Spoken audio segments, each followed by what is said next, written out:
जे शेतकरी मित्रांनो, मी आपला माणूस ऋषिकेश मुरुमकर. जसं की तुम्हाला आठवण करून देतो, तुम्ही विसरले असता, कारण की आपण शेतकरी लय भोळे राहतो. आपल्याला आश्वासन दिलेलं आपण ते आपल्याला आठवत नाही, आपण विसरून जातो. पण तरीही मी तुम्हाला आठवण करून देतो.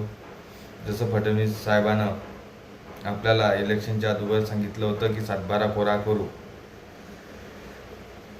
सत्तेत आल्यावर आता ते सत्तेत बी आले, अधिवेशन बी संपलं, तरीही त्यानं कर्ज 7/12 कोरा यांचं नाव पण नाही काढलं आणि अजून त्यानं कर्ज बी माफ केलं नाही.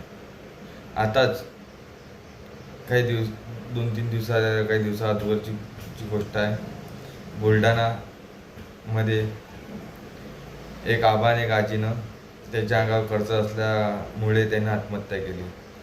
ते न्यूजमध्ये बी त्याने जास्त काही येऊ दिलं नाही. त्याच्यावर फडणवीस साहेब काहीच बोलले नाही. जसं बच्चूभाऊ आपल्या शेतकऱ्यासाठी लढून राहिले, त्याच्यावर बी काही बोलण्याचं त्यांचं मूळ नाही.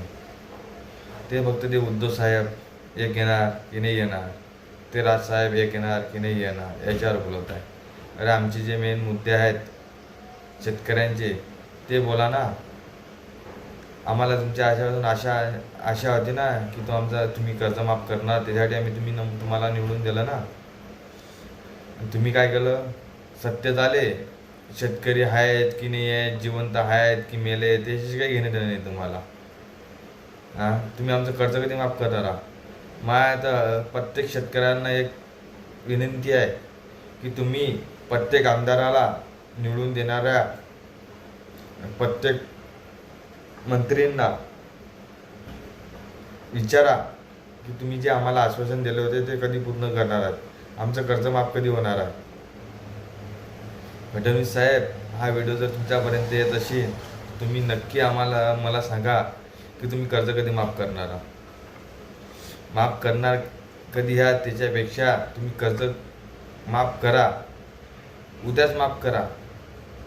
ज्या दिवशी तुम्ही कर्ज माफ करसान त्या दिवशी मीच स्वतः शेतकरी पुत्र तुमच्या नावाचे बॅनर लावून प्रचार करणार की नाही, जे साहेबांना वचन दिलं होतं ते पूर्ण केलं. आणि जर तुम्ही वचन पूर्ण करू शकत ना, तर पुढच्या वेळेस मत मागायच्या अगोदर किंवा इलेक्शन लढवायच्या अगोदर तोंड दाखवू नका शेतकऱ्यांना. हे कळकळीची विनंती. जय जवान, जय किसान, जय शेतकरी मित्रांनो.